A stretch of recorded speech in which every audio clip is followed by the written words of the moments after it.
여러분 안녕하십니까? NWS 내외방송 뉴스를 시작하겠습니다. 화성 연쇄살인 사건의 진범이 33년 만에 수면 위로 떠올랐습니다. 앞으로의 진행 과정에 이목이 집중되고 있는 가운데 이처럼 범죄 관련 DNA 데이터베이스를 이용해 수사를 재개한 사례가 5천여 건에 달하는 것으로 나타났습니다. 자유한국당 박완수 의원이 경찰청에서 받은 자료를 보면 2010년 범죄 관련 DNA 데이터베이스를 구축한 뒤 DNA 일치 판정으로 수사를 재개한 건수는 모두 5,679건이었습니다. DNA 신원 확인 정보의 이용 및 보호에 관한 법률에 따라 작년 말 기준 수용인과 구속 피의자 DNA 22만 4,574명분이 수록되어 있지만 채취 과정에 기본권 침해 문제가 지적돼 헌법재판소는 해당 법률에 대한 헌법 불합치 판정을 내린 상태입니다. 박 의원은 국회와 사법당국은 법 효력이 사실상 상실되는 올 연말까지 대책을 마련해야 한다고 지적했습니다.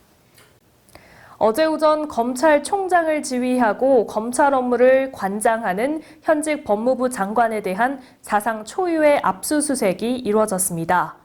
검찰 수사팀은 조 장관이 출근하기 전에 미리 자택 근처에서 대기했다가 조 장관 출근 이후 영장을 제시하고 자택을 압수수색한 것으로 알려졌습니다.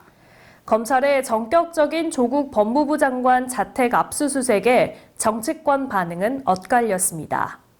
민주당은 검찰이 조 장관을 향한 먼지털이식 수사를 벌이고 있다고 비판한 반면 한국당은 이제 특검은 불가피해졌다고 강조했습니다.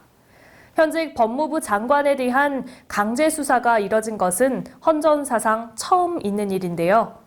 국민의 이목이 주목되고 있는 만큼 보다 정확한 조사가 필요할 것으로 보입니다. 앞으로 75세 이상 참전 유공자가 위탁병원에서 진료를 받을 때 약제비까지 지원받을 수 있게 됩니다.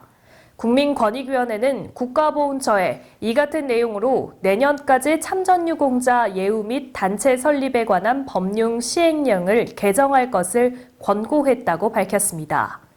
정부는 6곳밖에 없는 보훈병원에서 진료받기 어려운 국가유공자들을 위해 전국 320여 곳의 위탁병원을 운영하는데 전상을 입지 않은 일반 참전유공자는 진료비만 지원되고 약제비는 지원되지 않고 있었습니다.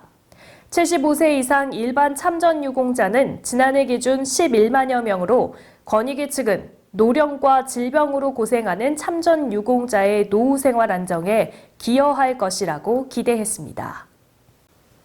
더불어민주당과 정부, 청와대는 어제 오전 국회의원회관에서 당정청 협의를 열고 편의점 등 가맹점 상생을 위한 점주 경영 여건 개선책 마련을 위해 머리를 맞댔습니다. 이인영 민주당 원내대표는 가맹사업법 개정이 한 발짝도 나가지 못해 아쉽다면서 한국당은 입만 열면 민생 파탄이라며 장외에 나가는데 민생을 걱정하는 정당이 왜 가맹점주의 눈물과 애환이 담긴 법을 외면하는지 이해할 수 없다고 비판했습니다. 조성우 공정거래위원장은 근본적인 경제 체질 개선을 위해 가불의 근원인 대기업, 중소기업 간 구조적 문제 해결이 중요하다며 당정청 간 협업으로 필요한 정책을 만들고 현장에서 제대로 시행되도록 하겠다고 밝혔습니다. 가족으로부터 버려지거나 치매로 실종되는 60대 이상 노인이 급증한 것으로 나타났습니다.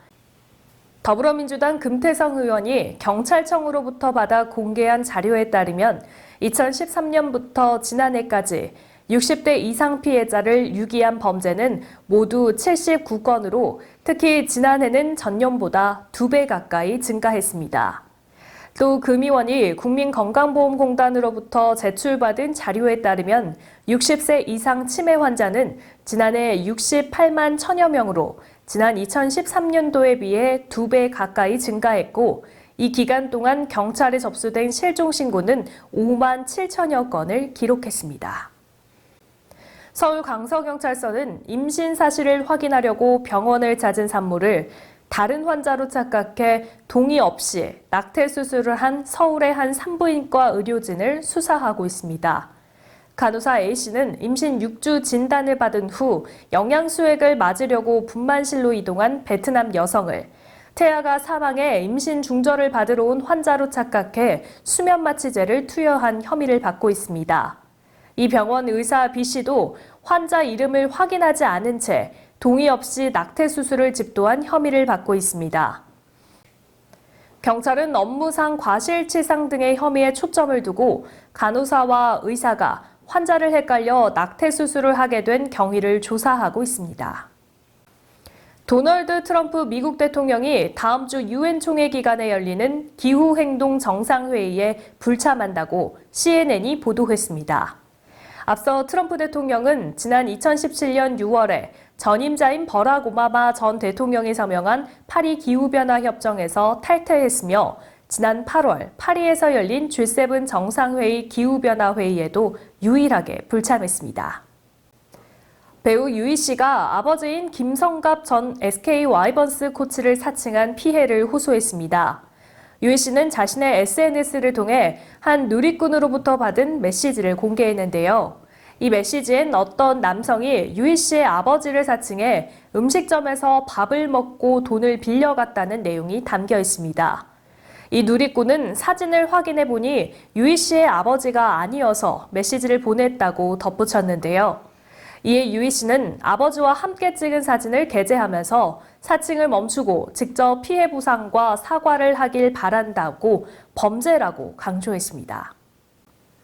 메이저리그 LA 다저스의 류현진 선수가 콜로라도전에서 7이닝 3실점으로 무난한 투구를 펼치고 데뷔 첫 홈런까지 터뜨린 끝에 시즌 13승을 거뒀습니다. 류현진은 올 시즌 팀의 마지막 홈경기로 열린 콜로라도전에서 선발 등판해 1회 솔로 홈런을 내줬지만 2회부터 체인지업 제구가 안정되면서 6회까지 추가 실점 없이 상대 타선을 막았습니다.